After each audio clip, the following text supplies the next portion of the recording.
देखिए, state of India's environment अब हम स्टडी करें। यहाँ पर लिखा हुआ है कि India has abundant natural resources. किस कॉन्टेक्स्ट में? देखिए, इंडिया में वर्ल्ड की one of the most fertile soils exist करती हैं, चाहे वो एलुवियल सॉइल्स हैं कोस्टल रीजन की और गंगा के मैदानों की, और चाहे वो डेक्कन रीजन की ब्लैक कॉटन सॉइल है। They are one of the most fertile soils. 8 major type की सॉइल्स इंडिया में एग्जिस्ट करती हैं। इंडिया में बहुत इनफ तो नहीं है फॉरेस्ट कवर, लेकिन देश के लोगों को एक ग्रीन कवर प्रोवाइड करने के लिए, इंडस्ट्री को रॉ मटेरियल सप्लाई करने के लिए और वाइल्ड लाइफ को सपोर्ट करने के लिए समवेयर वो इनफ है। ठीक है। दूसरी तरफ आपके पास स्नो बाउंड पीक्स हैं जो कि हिमालयन पीक्स हैं, जो कि आपको पेरिनियल रिवर्स कंट्रीब्यूट करती हैं, और वर्ल्ड के लेवल पर वाटर अवेलेबिलिटी में India one of the top countries में आता है। तो पानी की भी कोई ऐसी कमी नहीं, शीतल जल की। एक कॉम्प्रिहेंसिव 7500 किलोमीटर्स के आसपास की आपकी कोस्टल लाइन है। आपके पास Indian Ocean, Bay of Bengal और अरेबियन सी का एक्सेस है डायरेक्टली। आपके पास मिनरल से भरा हुआ एक comprehensive stretch of peninsular plateau region है, जिसके different different plateaus mineral rich plateaus हैं। जैसे कि अगर हम मालवा प्लेट्यू की बात करें, बुंदेलखंड प्लेट्यू की बात करें, उसके आगे चले जाएं तो बघेलखंड प्लेट्यू है, नॉर्थ ईस्ट में मेघालय प्लेट्यू है, उसके बाद डेक्कन प्लेट्यू है। These all are the plateaus there. Gondwana plateau region है, यहाँ पर बेशुमार मिनरल रिसोर्सेज मिलते हैं। वर्ल्ड के लगभग 8% तक के आयरन ओर के रिजर्व्स भारत में एग्जिस्ट करते हैं। इसके अलावा क्रोमियम है, कोबाल्ट है, कॉपर है, लेड है, सिल्वर है, जिंक है, यूरेनियम है। इन सब के भी प्रचुर मात्रा में भंडार भारत के पास है। केरला की सैंड में मोनाजाइट मिलता है बड़े पैमाने पर। तो कुल मिलाकर के अगर हम वेजिटेशन की बात करें, सॉइल्स की बात करें, वाटर अवेलेबिलिटी, रिवर्स की बात करें, हम कोस्टल लैंड की बात करें, माउंटेन रीजन्स की बात करें, मिनरल्स की बात करें, तो एबंडेंट नेचुरल रिसोर्सेज इंडिया के पास एग्जिस्ट करते हैं। इस विषय में कोई समस्या नहीं है। इससे जुड़े कुछ तथ्य मैंने लिखे भी हैं कि जैसे जो ब्लैक सॉइल है डेक्कन रीजन की, डेक्कन प्लेट्यू की, वो पर्टिकुलरली सूटेबल है for the cultivation of cotton. तो कॉटन कल्टीवेशन के लिए बहुत इंपॉर्टेंट है। इसे हम रेगड़ मिट्टी भी कहते हैं, और ये इतनी इंपॉर्टेंट है कॉटन के लिए कि हम इसे ब्लैक कॉटन सॉइल कहते हैं। ब्लैक सॉइल को black cotton soil. Leading to the concentration of textile industries in these regions. Britishers के टाइम से ही वहाँ पर टेक्सटाइल इंडस्ट्रीज़ का अच्छा खासा कंसंट्रेशन है, बेहतर डेवलपमेंट है। इसके अलावा Indo Gangetic plains are one of the most fertile, intensively cultivated and densely populated regions of the world. देश का लगभग 25% area Indo Gangetic plain hold करते हैं, लेकिन देश की लगभग 50% जनसंख्या वहाँ पर बसती है। तो वो कितने डेंसली पॉपुलेटेड हैं आपको यहाँ से अंदाज़ा लग सकता है। और बहुत हैविली इंटेंसिवली कल्टीवेटेड, आप पंजाब, हरियाणा, वेस्टर्न उत्तर प्रदेश की ही कल्टीवेशन देखें, और या फिर आप बिहार, झारखंड रीजन की इंटेंसिव पर डे कल्टीवेशन को देखिए। Its one of the most intensively cultivated area of the world. India accounts for nearly 8% of the world's total iron ore reserves. ये सारी चीज़ें भारत के पास एग्जिस्ट करती हैं, लेकिन फिर समस्या कहाँ पर है? However, the developmental activities in India have resulted in pressure on its finite natural resources. These resources are finite. और हमने जो डेवलपमेंटल पैटर्न अब तक अपनाए, उनकी वजह से इन पर दबाव आया है। Besides creating impacts on the human health and wellbeing. किस तरह से? इंडिया एक खास तरह की डाइकोटॉमी से जूझ रहा है। वो डाइकोटॉमी क्या है? The threat to India's environment poses a dichotomy. वो क्या है? A threat of poverty induced environmental degradation and at the same time threat of pollution from affluence and a rapidly growing industrial sector। दो चीज़ें हैं जिनसे हम एक ही बार में सफ़र हो रहे हैं। मतलब हमारे पास एक ऐसी डेवलप्ड सोसाइटी है जो कि एक एफ्लुएंट सोसाइटी है, जिसके production and consumption pattern affluence से प्रभावित हैं। अच्छा खासा पैसा है, रिचनेस है, वैभव है, एक लग्जूरियस लाइफस्टाइल है। हमारे पास यही एक सोसाइटी है जो बेहतर इंडस्ट्रियलाइजेशन से एसोसिएटेड है। तो अल्टीमेटली ये affluence responsible for the waste creation, जो कि इन्वायरमेंट के लिए नुकसानदायक है। जैसा विश्व स्तर पर पैटर्न एग्जिस्ट करता है, ये इंडस्ट्रियल सेक्टर रिस्पॉन्सिबल है for the pollution, contamination and waste. Untreated water chemical effluents जो हैं वो नहरों में, नदियों में फेंके जाते हैं। बेअंत पैमाने पर अनफिल्टर्ड गैसेस पॉल्यूशन के वाया, स्मोक ऐश पॉल्यूशन के वाया एनवायरनमेंट में छोड़ी जा रही है, हवा को दूषित किया जा रहा है। कई तरह के और नुकसान हैं जो इंडस्ट्रियल सेक्टर से पहुंचते हैं, अभी आगे जा कर के आप समझेंगे। लेकिन दूसरी तरफ देश की बेअंत जनसंख्या गरीब है, रिमोट एरियाज़ में रहते हैं, आदिवासी समाज हैं, ग्रामीण है। तो समाज ग्रामीण चरित्र का भी है, आदिवासी चरित्र का भी है, फिर पिछड़े और दूर दराज के इलाके में रहने वाले लोग हैं, और कुल मिलाकर के इस समाज में गरीबी है। तो ये गरीबी भी कारण बनती है एनवायरनमेंट को डिग्रेड करने का। कैसे? इसे हम पॉवर्टी इंड्यूस्ड एनवायरमेंटल डिग्रेडेशन कहते हैं। क्यों? देखिए, सबसे पहली चीज़ ये है कि इनके पास क्लीन एनर्जी के सोर्सेज होते नहीं, और उन्हें फैच कर सकें उतने पैसे नहीं होते। इनके पास इंफ्रास्ट्रक्चर की भारी कमी होती है, तो बिजली का यहाँ तक ना पहुँच पाना, इनका रिमोट एरियाज़ में होना एक कारण है। दूसरा, इकोनॉमिकली वायबल ना होना यहाँ तक बिजली पहुँचा पाना, क्योंकि ये उसे अफोर्ड नहीं कर पाते। तो कारण क्या है? फिर जंगलों को काटा जाएगा। फायरवुड के लिए, फ्यूल वुड के लिए जंगलों को बेअंत रूप में काटा जाता है, तेज़ी से जंगलों की कटाई होती है। इसी कारण से तेज़ी से अमीर होने के चक्कर में इन रीजन्स में जंगलों की लकड़ियों की तस्करी भी होती है। आपने पुष्पा 1 मूवी में ये चीज़ देखी भी होगी। हर किसी के अंदर एक ड्रीम होता है, गरीबी बहुत ज़्यादा है, पिछड़ापन है, अनपढ़ता है कि हम तेज़ी से अमीर बन जाएं। तो जो भी लकड़ियां बहुमूल्य हैं उनको काटा जाता है, चाहे वो सागवान है, चाहे साल की लकड़ी है, चाहे वो चंदन की लकड़ियाँ हैं, उन्हें तेज़ी से काटा जाता है और बेचा जाता है। इससे भयावह नुकसान जंगलों को होता है। एक ये कारण। आम जनमानस का जीवन है कि उसे अपनी दैनिक ज़रूरतों के लिए फायरवुड और फ्यूल वुड के लिए लकड़ियाँ चाहिए, तो उनको काटा जा रहा है। इस वजह से एनवायरनमेंट डिग्रेड होता है, क्योंकि जंगलों के कटने से क्या होता है वो हमने अभी पढ़ा। इकोलॉजिकल निचेस डिस्ट्रॉय होते हैं, ग्लोबल वार्मिंग बढ़ती है, कार्बन सीक्वेस्ट्रेशन हैम्पर हो जाता है। ये सारे नुकसान। सॉइल इरोजन का एक मीनेस है जो एग्जिस्टेंस में आता है, मिट्टियाँ बहने लग जाती हैं, कटने लग जाती हैं। दूसरी सबसे बड़ी समस्या, जो भी वेस्ट है वो सीधे सीधे वाटर बॉडीज़ में, मिट्टीज़ में डंप कर दिया जाता है। इन रीजन्स में उसको ट्रीट करने का या उसका प्रबंधन करने का या उनको ऑर्गेनाइज करने का ना तो व्यवस्था होती है, ना कोई आइडिया होता है, और ना ही इनको नॉलेज होती है।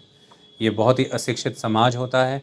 इसकी वजह से क्या रिperकशंस आएंगे इनके द्वारा, पानी के स्रोतों को दूषित हो जाने के, जंगलों की कटाई से, ये इनको भी नहीं समझ आ रहा होता कि इनके ऊपर इसके क्या नकारात्मक प्रभाव पड़ेंगे। अनपढ़ता के कारण ही, मुख्य धारा के समाज से जुड़ा ना होना, वहाँ से आ रही बेहतर तकनीक, अच्छी टेक्नोलॉजिकल प्रैक्टिसेस अपना ना पाना, और इसकी वजह से आपके पास आपके डिस्पेंस में जो रिसोर्सेज हैं उनका एफिशिएंट और जुडिशियस यूटिलाइजेशन ना कर पाना। इस वजह से भी अंडर एफिशिएंट यूटिलाइजेशन से रिसोर्स जैसे कि सॉइल है, पेड़ पौधे हैं, वनस्पति हैं, उनका फुल यूटिलाइजेशन और फुल इस्तेमाल ना हो पाना, और वेस्ट क्रिएट होना, बेहतर व्यवस्था इन तक ना पहुंच पाना, मैनेजमेंट चाहे वो कंजर्वेशन और प्रिजर्वेशन से जुड़े हुए प्लान हैं ना आ पाना। इस कारण से यह गरीबी एक कारण बनती है कि इन्वायरमेंटल डिग्रेडेशन होती है, और उसी इन्वायरमेंटल डिग्रेडेशन से फिर आगे गरीबी पनपती है। ये एक विशियस साइकिल है, और ये दोनों एक दूसरे के लिए फीडबैक का काम करते हैं। एक फीडबैक मैकेनिज्म एक्टिवेट होता है। उन्हीं जंगलों की कटाई से अंततः इन्हीं की मिट्टियों की सेहत गड़बड़ होगी, फ्लड की प्रॉब्लम्स बढ़ेंगी, आप पर्यावरण में आर्द्रता यानी कि ह्यूमिडिटी कम होगी, इनके रीजन में water availability day by day reduce होता चला जाएगा, जिसकी वजह से इन्हें पलायन करना पड़ेगा। दूसरी बड़ी चीज़, वह जल दूषित हो जाने से इन्हीं को बीमारियां ग्रसित करेंगी, और ये निरंतर बीमारियों के साइकिल के कारण और गरीब होते चले जाएंगे। तो इस तरह से ये एक गरीबी का चक्र निरंतर चलता है। वह पर्यावरण को प्रभावित करता है नकारात्मक रूप में, और पर्यावरण आगे उस गरीबी को पोषित करते रहता है। एक तरफ यह भारत है, और दूसरी तरफ वह दूसरा भारत है जिसमें शहरों में लग्जूरियस लाइफ है, कंज्यूमर ड्यूरेबल्स यूज़ किए जा रहे हैं, रेकलेस सॉलिड वेस्ट घरों से पैदा किया जा रहा है, सीवेज वेस्ट क्रिएट किए जा रहे हैं, 2-2 मिनट पे पानी फ्लशेस के रूप में बर्बाद किया जा रहा है, और humongous menace of the industrial waste. Delhi में दाखिल होने से पहले सॉलिड वेस्ट के लगे हुए अंबार से बने वो पहाड़ आपको दिखते ही होंगे। भारत इस समय इस डायकोटॉमी में है, एक पिछड़ा, अनपढ़, गरीब, अशिक्षित समाज जो कि इस रूप में एनवायरनमेंट को डिग्रेड कर रहा है, और एक शिक्षित अग्रिम पंक्ति में खड़ा हुआ शहरों में रहने वाला हाई इनकम, बहुत ही एफ्लुएंट लाइफस्टाइल जीने वाला समाज जो कि वेस्ट क्रिएट कर रहा है, कंटेमिनेशंस कर रहा है, पोल्यूशंस कर रहा है। एक गाड़ी पे एक आदमी, 5 सीटों वाली गाड़ी में एक गाड़ी में एक आदमी। मोटरसाइकिल से चलना नहीं है, शान छोटी पड़ जाती है। जा करके देखिए आप हालात क्या है। जलंधर में देखिए, हर गाड़ी जाम लगा हुआ है, पीक आवर्स में एक गाड़ी में एक आदमी होगा, गारंटी कर रहा हूँ। पता करके। और जाना कितना है, 3-3 किलोमीटर, 2-2 किलोमीटर, 4-4, सबकी दुकानें यहीं पर ही हैं, रैनक बाजार इधर उधर। That is the problem. Okay, हम इससे जूझ रहे हैं। तो ऐसे में there are many pressing issues with India, there are many major concerns with India. तो वो हमने लिखा है द प्रायोरिटी इश्यूज आर, अब हम उनको लिखते हैं, उनको समझते हैं। देखिए जो हमारे प्रायोरिटी इश्यूज हैं इन्वायरमेंट को लेकर के, वो हमारे कुछ मेजर इन्वायरमेंटल कंसर्न्स पर खड़े हैं। और हमारे कंसर्न्स क्या हैं? एयर पोल्यूशन एक मेजर कंसर्न है इस समय भारत के सामने। सेकंड, वाटर कंटेमिनेशन, पानी का दूषित हो जाना। तीसरा, सॉइल इरोजन, मिट्टियों का कटाव होना, उनका बह जाना। चौथा, डिफॉरेस्टेशन, जंगलों का कट जाना। पांचवा, वाइल्ड लाइफ एक्सटिंक्शन, जंगल के जीवों का समाप्त होना, धीरे धीरे खत्म होता, बायोडाइवर्सिटी लॉस हो जाना। तो ये हमारे कुछ मेजर कंसर्न्स हैं: air pollution, water contamination, soil erosion, deforestation, wild life extinction. जिनके बेसिस पे ही हमने हमारे कुछ प्रायोरिटी इश्यूज़ को आइडेंटिफाई किया। और उनमें हमारा जो पहला प्रायोरिटी इशू है वो है लैंड डिग्रेडेशन। एक बार मैं इनको पढ़ देता हूँ, फिर हम इनकी डिटेलिंग करेंगे। The first one is the land degradation. Second one, biodiversity loss, विविधता का खत्म होना, कम हो जाना। Third, air pollution. Fourth, management of fresh water की कमी होना। Fifth, solid waste management. अब इसके बाद सवाल आ जाता है कि वाई लैंड डिग्रेडेशन, तो उसके अलग अलग पॉइंट हैं, हम उनको भी समझेंगे। पहले हम इन चीज़ों पर विचार कर लेते हैं। देखिए प्रायोरिटी इश्यूज़ में सबसे पहला है द लैंड डिग्रेडेशन। ओके, भूमि का जो उसकी डेफिशिएंसी है, जो उसकी क्वालिटी है, जो उसका स्ट्रक्चर है, जो उसकी प्रोफाइल है, जो उसकी वेजिटेटिव लाइफ कवर है, ये सारी चीज़ों का की क्षति हो जाना, नुकसान हो जाना। मतलब लैंड जिस तरह की वेजिटेशन को, लैंड जिस तरह के स्ट्रक्चर्स को, लैंड जिस तरह की लाइफ फॉर्म्स को सस्टेन करा सकता है, जिस तरह की इकोनॉमिक, सोशल, कल्चरल एक्टिविटीज़ को सपोर्ट कर सकता है, वो ये नहीं कर पा रहा है। इसका मतलब लैंड डिग्रेड हो चुका है। ओके, कारण क्या है, इसके मुख्य फैक्टर क्या बनते हैं? So why land degradation, answer is सबसे पहला लॉस ऑफ वेजिटेशन। देखिए लगातार जंगलों के कटाव के कारण, डिफॉरेस्टेशन के कारण वेजिटेशन लॉस होता है। और वेजिटेशन लॉस होना एक बड़ा कारण है एयर पोल्यूशन का भी, एक बड़ा कारण है बायोडाइवर्सिटी लॉस हो जाने का, एक बड़ा कारण है लैंड के डिग्रेड होने का। क्योंकि वेजिटेटिव कवर क्या करता है? सबसे पहला रूल जो वेजिटेटिव कवर का है वो सॉइल को बाउंड करके रखने का है। अगर एक बार प्लांट और उस ट्री की रूट्स ख़त्म हुई, पेड़ कटा, तो जो सॉइल बाइंडिंग कैपेबिलिटीज़ हैं उस ट्री की, वो तो कॉम्प्रोमाइज़ हो गई, क्योंकि वो अब रहा ही नहीं। तो सॉइल इरोजन फास्ट होगा पहले से, तो रेट ऑफ सॉइल इरोजन ज़्यादा होगा, कई गुना मात्रा में अब मिट्टी का कटाव होगा। और वो नाइट्रोजन, फॉस्फोरस, पोटेशियम से रिच सॉइल है, यानी कि NPK, जो हमें ज़रूरी लाजमी न्यूट्रिएंट्स हैं खेतीबाड़ी करने के लिए या वेजिटेटिव लाइफ को सपोर्ट करने के लिए, तो वो बह जाएंगे। सबसे पहला लॉस तो ये हो जाएगा। दूसरी चीज़ें, ये वेजिटेटिव कवर ही है जिसकी वजह से जब इनकी पत्तियाँ, इनकी बार्क यानी कि इनकी छाल, जड़ें, ट्यूबर्स, रूट्स, एवरीथिंग जब ये सॉइल में मिलता है तो ह्यूमस कंटेंट क्रिएट होता है, ऑर्गेनिक मैटर क्रिएट होता है, और ये सॉइल फर्टिलिटी के लिए और कई तरह की लाइफ फॉर्म्स को सस्टेन कराने के लिए इम्पॉर्टेंट है। ये सॉइल मॉइस्चर कंटेंट मेंटेन करने के लिए भी बहुत इम्पॉर्टेंट है। तो इस वजह से भी सॉइल का नुकसान हो जाता है। अगर सॉइल वेजिटेटिव लॉस हो जाते हैं तो क्या होता है कि कैनोपीज़ ख़त्म हो गई, जो सॉइल है वो सीधे सीधे सन को एक्सपोज हो गई, तो पहले के मुकाबले कई गुना ज़्यादा इवेपोरेशन का रेट एग्जिस्टेंस में आता है। जब इवेपोरेशन इतना फास्ट हो जाएगा तो सॉइल का डीप लेवल तक मॉइस्चर इवेपोरेट हो जाएगा, एक्विफर लॉस हो जाते हैं। अगला, सीधे सीधे रेन ड्रॉप्स के कांटेक्ट में आएगी सॉइल, रेन स्प्लैशेस क्रिएट होंगे।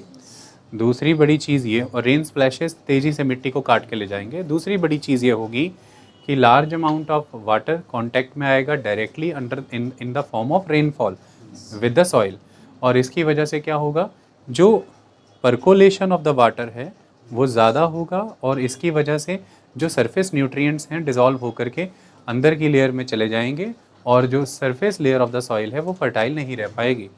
तो ये कुछ मुख्य नुकसान हैं जो पहुंच जाएंगे मिट्टी को, ज़मीन को, लैंड को। इस वजह से नुकसान हो जाता है, इसको लैंड डिग्रेडेशन कहते हैं। ओके, सो लैंड डिग्रेडेशन होता है जब आप जंगलों की कटाई करते हैं। एटमॉस्फेयर में ऑक्सीजन की कमी तो होगी ही, कार्बन डाइऑक्साइड की मात्रा बढ़ जाएगी। कार्बन डाइऑक्साइड की मात्रा बढ़ जाने के कारण जब बरसात होगी तो वो रेन वाटर उनके संपर्क में आएगा कार्बन डाइऑक्साइड के, उसे डिज़ोल्व करेगा और अल्टीमेटली वो एसिडिक नेचर अचीव करेगा। और इस तरह की एसिडिक रेनफॉल जब होगी उस सरफेस पे, सॉइल पे, वो उसका पीएच बैलेंस डिस्टर्ब करेगी, सॉइल को एसिडिक करेगी, आसपास की वाटर बॉडीज़ को भी एसिडिक करेगी और इसकी वजह से उसमें लाइफ फॉर्म्स को सस्टेन करा पाना मुश्किल हो जाएगा। तो these are the problems associated with the loss of forest cover. Okay, तो ये सारी चीज़ें लैंड को डिग्रेड कराने के लिए बहुत है, क्योंकि लैंड का पीएच बैलेंस इंपॉर्टेंट है। अगर आप उसे मेंटेन रखना चाहते हैं, उसकी क्वालिटी मेंटेन रखना चाहते हैं, लैंड की प्रोफाइल इंपॉर्टेंट है, उसका humus content, organic matter important है, बायोलॉजिकल लाइफ फॉर्म्स इंपॉर्टेंट हैं, माइक्रो ऑर्गेनिजम्स इंपॉर्टेंट हैं, उसके न्यूट्रिएंट्स इंपॉर्टेंट हैं। ये सारी चीज़ों को नुकसान पहुंच रहा है जब पेड़ों की कटाई हो रही है। तो डिफॉरेस्टेशन एक बड़ा मीनेस है और इसीलिए बार बार ये कहा जाता है पौधारोपण कीजिए। एक बड़ा कारण इसका ये भी बताया जाता है पौधारोपण इसलिए भी करना चाहिए क्योंकि पौधे इवेपोट्रांसपिरेशन का मैकेनिज़्म फॉलो करते हैं। अब इसकी वजह से होता ये है कि एटमॉस्फेयर में वेपर कंटेंट क्रिएट होता है, क्योंकि पौधे ज़मीन से पानी सोखते हैं और धीरे धीरे उसको इवेपोट्रांसपिरेट करते हैं। इसकी वजह से वायु में एक नमी बनी रहती है। वायु में नमी बने रहने के कारण वायु सेचुरेशन के स्टेज में रहती है। इसकी वजह से रिलेटिव ह्यूमिडिटी हाई रहती है और इसी का नतीजा है कि सॉइल में जो नमी है फिर वो नमी बनी रहेगी, क्योंकि वो ड्राई एयर के कांटेक्ट में नहीं आएगी। और इसी का नतीजा है कि अगर रिलेटिव ह्यूमिडिटी हाई होगी तो रेनफॉल भी होगा। तो इसलिए पेड़ पौधे लगाए जाने वाले इलाके में आप एक डैम्पनेस फील करोगे, एक चलने दो एक ह्यूमिडिटी सी फील होगी आपको वहाँ पर। उसका कारण है कि इवेपोट्रांसपिरेशन है। दूसरी बात ये है कि जो पेड़ पौधे हैं उनकी जो रूट्स हैं वो वाटर को स्टोर करती हैं। जब भी बारिशें होती हैं तो बारिश तो पड़ेगी और सरफेस रन ऑफ क्रिएट होगा और तुरंत वो पानी आसपास की नदियों के वाया जाके सागर में मिल जाएगा। तो मीठा जल जो वर्षा का था वो आप उपयोग नहीं कर पाए और वो सीधे जा कर के सागर में मिल गया, आपको लाभ नहीं हुआ इसका लाभ अगर आपको कमाना है तो अगर आप पेड़ पौधे लगाते हैं तो पेड़ पौधे आसपास की ज़मीन से पानी खींच लेते हैं, खींच करके वो अपने पास स्टोर करते हैं और धीरे धीरे उसे पत्तियों तक, अपनी शाखाओं तक पहुंचाते हैं और फिर वो धीरे धीरे रिलीज़ होता है। इसकी वजह से जो इनकी रूट्स हैं, जो इसका स्टेम है, वो स्टॉक करता है पानी और ये लंबे समय तक सॉइल मॉइस्चर कंटेंट को और एटमॉस्फेयर की ह्यूमिडिटी को मेंटेन रखने का जिम्मा उठाते हैं। ये सारे कारण हैं जिसकी वजह से पेड़ पौधे वैसे ही ज़रूरी हैं और लैंड को डिग्रेड होने से रोकते हैं। तो तेज़ी से हो रहे जंगलों के कटाव लैंड डिग्रेडेशन का कारण है। और जंगलों का कटाव क्यों हो रहा है? जनसंख्या बढ़ रही है तो आपको टिम्बर की नीड है, इसलिए लॉगिंग ज़्यादा हो रही है, पहले के मुकाबले ज़्यादा कट रहे हैं पेड़, तो लॉग ज़्यादा तैयार किए जा रहे हैं। दूसरा, जनसंख्या बढ़ रही है तो भोजन की ज़रूरत बढ़ रही है, फूड की, तो एग्रीकल्चरल एक्सपेंशन हो रहा है और वो फॉरेस्ट लैंड की तरफ बढ़ रहा है। इसकी वजह से फॉरेस्ट लैंड घटते चले जा रहे हैं। ये दो मेजर रीज़न हैं, तो इस वजह से लैंड डिग्रेडेशन हो रहा है। Next one is the unsustainable fuel wood and fodder extractions. देखिए, हमारे देश में वैसे ही लाइफ स्टॉक पॉपुलेशन बहुत ज़्यादा है अगर वर्ल्ड वाइड हम कंपैरिजन करें तो, लेकिन हमारे देश में जो land devoted to the fodder cultivation है वो बहुत ही कम है, नाम मात्र है। Its around 4% of the total reported area. तो ये कुछ भी नहीं है जितनी जनसंख्या है हमारे देश में लाइफ स्टॉक की। दूसरा फैक्ट ये है कि देश के पास कुल 2.5% ज़मीन है वर्ल्ड की, पूरे वर्ल्ड का 2.5% लैंड है इंडिया के पास, और उतने लैंड पर India 18.5% population of the world को होल्ड किए हुए है। 18.5% पॉपुलेशन ऑफ द वर्ल्ड को होल्ड किया हुआ है, फिर इतनी बड़ी जनसंख्या लाइफ स्टॉक की भी मैनेज कर रहा है। तो ऐसे में यकीनन ही अगर आप कम land under the fodder devote करते हैं तो फिर फॉडर क्रॉप्स पर प्रेशर आएगा, ग्रेजिंग ग्राउंड्स पर प्रेशर आएगा, और ऐसे में जो एनिमल ग्रेजिंग करेंगे, चारा खाएंगे, वो अनसस्टेनेबल ही होगा, क्योंकि आप चारे को उगने का समय नहीं देंगे प्रॉपर, तो आप ओवर ग्रेजिंग करेंगे। और जब ओवर ग्रेजिंग एनिमल करते हैं, ख़ासतौर पर जंगलों के इलाकों में, तो उनके पैरों से मिट्टियों को नुकसान होता है। जब वो दौड़ते फिरते हैं मिट्टियों के ऊपर तो मिट्टी कमज़ोर पड़ती है, इसकी वजह से वो लैंड वल्नरेबल हो जाता है सॉइल इरोजन के लिए, क्योंकि वो बहुत, जब आपने फॉडर को ग्रो नहीं होने दिया, ग्रासेस अगर ऊंची हैं, आपने अच्छा खासे फॉडर ग्राउंड्स हैं आपके पास, और अच्छा खासा लैंड भी आपने फॉडर क्रॉप्स को डिवोट किया है, तो नेचुरल ग्रेजिंग ग्राउंड्स हैं, you have good amount of natural grazing grounds and you have devoted enough amount of land for the fodder crops। तो इसका नतीजा ये निकलेगा कि अच्छी खासी ऊंचाई ग्रासेस की हो जाएगी जब आपके लाइफ स्टॉक उन्हें ग्रेज करेंगे, तो उन्हें फिर जड़ तक नहीं जाना पड़ेगा, वो जड़ से नहीं उखाड़ेंगे उसे। लेकिन जब वो अभी खा करके गए हैं, हल्की सी उगी है, फिर वो वहीं आ गए हैं, क्योंकि अदरवाइज लैंड ही नहीं है कोई, ग्रेजिंग ग्राउंड श्रिंक हो चुके हैं, फॉडर क्रॉप्स उगाई नहीं जा रही हैं, तो इसका रिज़ल्ट ये निकलेगा कि वो बहुत गहराई से जड़ से उखाड़ेंगे उस घास को, और इसका भी नतीजा है कि मिट्टी लूज़ हो जाती है, सॉइल लूज़ हो जाती है। तो एक तो उनके पैरों से लूज़ हो जाती है, दूसरा वो जड़ से उखाड़ते हैं बिल्कुल उसे, तो उस वजह से लूज़ हो जाती है, और ये फिर वल्नरेबल हो जाती है टू द रेनफॉल, क्योंकि पेड़ पहले ही काट दिए गए हैं, रेन स्प्लैश होने को तैयार है।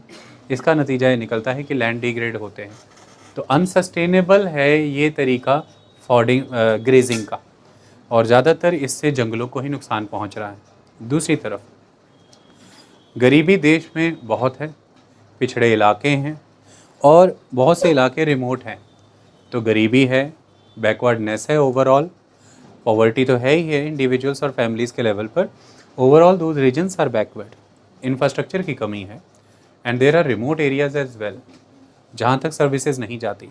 इनकी वजह से जो क्लीन कुकिंग फ्यूल हैं वो या तो वहाँ पहुँच नहीं रहे हैं, उनका नेटवर्क वहाँ नहीं है, और बड़ी बात कि उसे अफोर्ड करने की कैपेबिलिटी उन गरीब परिवारों में नहीं है।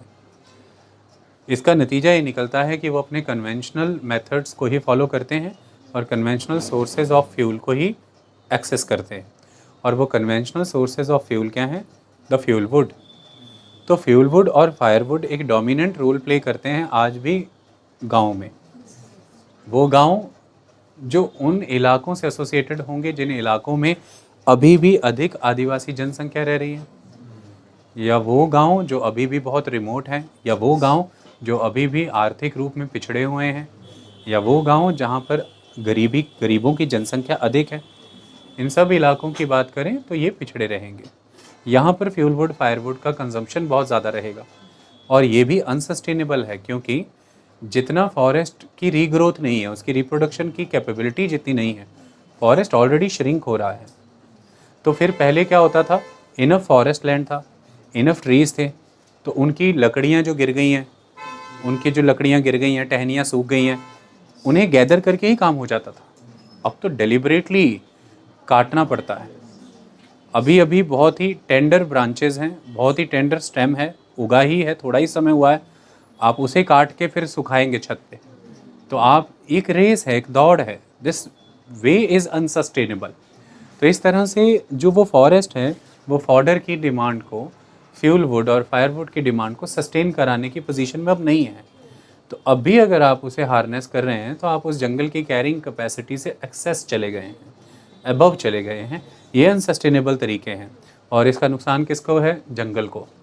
जंगल को होने वाली क्षति किसको नुकसान पहुंचाएगी? लैंड को, ज़मीन को नुकसान पहुंचाएगी, मिट्टी को नुकसान पहुंचाएगी, उपजाऊ क्षमता को नुकसान पहुंचाएगी, और इसका सीधा सीधा नतीजा क्या है? बायोडाइवर्सिटी लॉस हो जाएगा, फूड चेन्स डिसरप्ट हो जाएंगी, कई हैबिटेट लॉस हो जाएंगे। उन लकड़ियों पे, उन पेड़ों पे, उन ग्रासलैंड्स में कोई रहता था, कितने वो जुगनू देखे होंगे आपने, याद होंगे आपको, कितनी बीटल्स, कितने जुगनू, कितनी तितलियाँ, कितने जीव जंतु, कितने जानवर, कितने सांप वहाँ रहते हैं। आपने उसे रड़ा मैदान कर दिया, बेयर ग्राउंड, एकदम क्लीन रीजन, तो अब वो कहाँ रहते हैं? अब तो वो रहते ही नहीं वहाँ पर। इस तरह से बायोडाइवर्सिटी लॉस होता है, इसका ओवरऑल पर्यावरण को नुकसान पहुंचता है, क्योंकि इकोलॉजी वल्नरेबल हो जाती है, इकोसिस्टम वीक हो जाता है इस तरह से अगर जीवन जीते हैं हम। ओके, तो ये एक नुकसान का कारण है। So unsustainable fuel wood and fodder extractions हैं, क्योंकि फॉडर क्रॉप्स के तहत लैंड श्रिंक होते चला जा रहा है। ग्रेजिंग ग्राउंड्स को बहुत ही अनसस्टेनेबली यूज़ किया जा रहा है, उनके तहत भी लैंड रिड्यूस हो रहा है, क्योंकि फूड ग्रेन्स को लैंड डिवोट किया जा रहा है, कैश क्रॉप्स को लैंड डिवोट किया जा रहा है। अर्बनाइजेशन की वजह से जो एग्रीकल्चर लैंड है ओवरऑल ही रिड्यूस हो रहा है, ये भी एक बड़ी परेशानी है। जनसंख्या तेज़ी से बढ़ती चली जा रही है और बहुत तेज़ी से हमारी ज़मीनें वैसे ख़राब हो रही हैं, डिग्रेड भी हो रही है, ये भी एक नुकसान का ही कारण है ना। तो इस वजह से ये प्रेशर माउंट होता है। Next is the reason of land degradation is shifting cultivation. देश के ट्राइबल बेल्ट्स में झूम की खेती होती है, जिसे शिफ्टिंग कल्टीवेशन कहते हैं। अब जनसंख्या उनमें भी बड़ी है, उनकी भी ज़रूरतें बड़ी हैं, जंगल के इलाके घटे हैं, तो फॉरेस्ट लैंड रिड्यूस हो रहा है, फॉरेस्ट पे डिमांड बढ़ रही है। फॉरेस्ट जो फंक्शन पहले उन्हें परफॉर्म करके देता था, आप उससे ज़्यादा डिमांड कर रहे हैं, अब कैरिंग कैपेसिटी के अब जा रहे हैं। तो ऐसे में फिर ये सस्टेनेबल प्रैक्टिस तो नहीं रहेगी। तो ऐसे में आप जंगलों के पैचेस क्लियर कर रहे हैं, उन कटे हुए जंगलों को जला रहे हैं, slash and burn practice of agriculture आप फॉलो कर रहे हैं बीइंग अ ट्राइबल कम्युनिटी। इसका सीधा नतीजा ये है कि अब आप क्या करते हैं कि आपको जल्दी जल्दी उस पैच ऑफ लैंड पे वापस आना पड़ता है। पहले आप एक लंबे अंतराल के बाद, एक लंबे गैप के बाद वहाँ वापस आते थे, तब तक वहाँ पर अच्छा खासा जंगल उग चुका होता था। लेकिन अब आपकी जनसंख्या बढ़ी है, फॉरेस्ट लैंड ओवरऑल रिड्यूस हुआ है और सॉइल क्वालिटी कमज़ोर हुई है। इसकी वजह से आपके क्रॉपिंग ईयर्स रिड्यूस हो गए हैं उस लैंड पे। पहले 3-4-5 साल फसल निकल आती थी, अब 2-3 साल के बाद आपको वो लैंड अबैंडन करना पड़ता है, उसके बाद आपको दूसरा पैच क्लियर करना पड़ता है। सभी ट्राइब्स की जनसंख्या बढ़ेगी तो सभी ऐसा कर रही हैं, तो ऐसे में आप बहुत क्विकली वहाँ वापस आ रहे हैं। वहाँ पर भी फॉरेस्ट ग्रोथ प्रॉपर हुई नहीं थी, आपने फिर उसे काट दिया। और ये वो रीजन्स हैं जो हाई रेनफॉल एरियाज़ हैं, क्योंकि ये एवरग्रीन फॉरेस्ट एरियाज़ होते हैं, ये एवरग्रीन फॉरेस्ट एरियाज़ होते हैं। These are the high rainfall areas in the country and in the world as well. तो इसकी वजह से यहाँ पर तो रेनफॉल बहुत ज़्यादा है। इसकी वजह से फिर यहाँ पर लीचिंग की प्रक्रिया एक्टिवेट हो जाती है, जिसमें जो टॉप लेयर के न्यूट्रिएंट्स हैं पानी के साथ घुल करके इनर लेयर्स में परकोलेट कर जाते हैं, और इसकी वजह से टॉप लेयर एग्रीकल्चर के लिए सूटेबल नहीं रह पाती हैं, अनसूटेबल हो जाती हैं। And this leaching is a very big problem in the high rainfall areas, जहाँ पर फॉरेस्ट कवर को क्लियर किया जाता है। तो यहाँ पर भी लैंड डिग्रेड हुआ, आपने अनसस्टेनेबल प्रैक्टिस यहाँ पर अपनाई। अदरवाइज जब जनसंख्या सीमित थी और जंगलों के आकार बहुत बड़े थे, तो घनी वर्षा वाले क्षेत्रों में ये इनफैक्ट एक अच्छा तरीका था कि आप पूरा जंगल साफ करके खेती करने के बजाय एक पैच ऑफ फॉरेस्ट क्लियर करें, वहाँ पे खेती करें, और दूसरा पैच ऑफ फॉरेस्ट है, सब जगह जंगल है, और इसे फिर 2-3-4 साल 5 साल के बाद छोड़ दीजिए, ताकि यहाँ पे फिर से फॉरेस्ट आ जाए। तो इस वजह से शिफ्टिंग कल्टीवेशन के कारण जंगल तेज़ी से घट रहे हैं। दूसरा, ज़मीनें ख़राब हो रही हैं, लीचिंग की प्रैक्टिस हो रही है वहाँ पर, और इसका भी नतीजा हैबिटेट लॉस, बायोडाइवर्सिटी लॉस में ही आ रहा है, ओवरऑल लैंड डिग्रेडेशन हो रहा है। तो shifting cultivation is also the problem in a present scenario. जब पॉपुलेशन ज़्यादा है, उनकी अपनी मांग ज़्यादा है, और जंगल के इलाके घट चुके हैं, जंगल से जुड़े हुए नियम सख्त हो चुके हैं, इनका एक्सेस रिड्यूस हो चुका है फॉरेस्ट एरियाज़ को लेकर के, और सबसे बड़ी बात फॉरेस्ट प्रोड्यूस पर इनका एक्सेस बहुत लिमिटेड है। इसकी वजह से अब इनकी भी ज़रूरतें खेती से ही पूरी हो रही हैं, और कहीं ना कहीं हद तक ये भी कुछ हद तक मार्केट इकॉनमी से जुड़े हैं अपनी कुछ ज़रूरतों के लिए, इसलिए अधिक खेती करना इनकी भी चाहत हो चुकी है आज की डेट में। इस वजह से भी लैंड ज़्यादा डिग्रेड हो रहा है, क्योंकि क्विक साइकिल इस्टेब्लिश हो रहे हैं शिफ्टिंग पैचेस के, तो क्विकली आप वहाँ पर वापस आ रहे हैं। तो these are the concerns associated with the land degradation. Next is the encroachment into the forest. ये तो हमने समझा ही। देखिए एनक्रोचमेंट कैसे देख सकते हैं आप जालंधर में रहते हैं, आप अपने अगल बगल ही इस चीज़ को एक्सपीरियंस कर सकते हैं। How can you experience it? आप जहाँ रहते थे, जहाँ पर भी, यहाँ पर 120 फुटी रोड है जहाँ पर डेवलपमेंट हो रहा है, एक हमारे घर की तरफ डेवलपमेंट हो रहा है, that is the Jalandhar Amritsar bypass area. एक जलंधर अमृतसर पठानकोट हाईवे, वहाँ पर पठानकोट चौक के आगे डेवलपमेंट हो रहा है। दीज आर द 3-4 एरियाज़ जहाँ पर डेवलपमेंट हुआ। कपूरथला रोड की तरफ करना चाहा जलंधर कुंज, वो उतना कामयाब